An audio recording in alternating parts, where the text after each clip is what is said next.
शिवाजी राजा असा एकच होता. छत्रपती शिवाजी राजा असा एकच होता. इतिहासाच्या पानामध्ये नाव आपले करून गेला. इतिहासाच्या पानामध्ये नाव आपले करून गेला. सर्वांना माझा नमस्कार. माझे नाव समृद्धी कृष्ण पिके. मी आता 7वी शिकणारी विद्यार्थी. माझ्या शाळेचे नाव विद्यामंदिर रांजवाडी.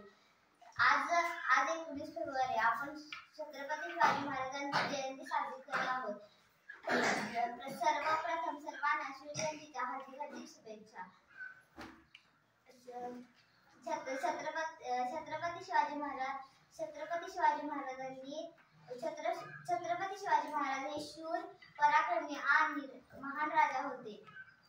त्यांचा जन्म 19 फेब्रुवारी 1630 रोजी शिवनेरी किल्ल्यावर झाला. त्यांच्या आईचे नाव जिजाबाई आणि वडिलांचे नाव शहाजी भोसले होते. छत्रपती शिवाजी महाराजांनी अफजल खान, औरंगजेब, शाहिस्त खान अशा बलाढ्य शत्रूंचा पराभव केला. छत्रपती शिवाजी महाराजांनी मराठा साम्राज्याची स्थापना केली. धन्यवाद.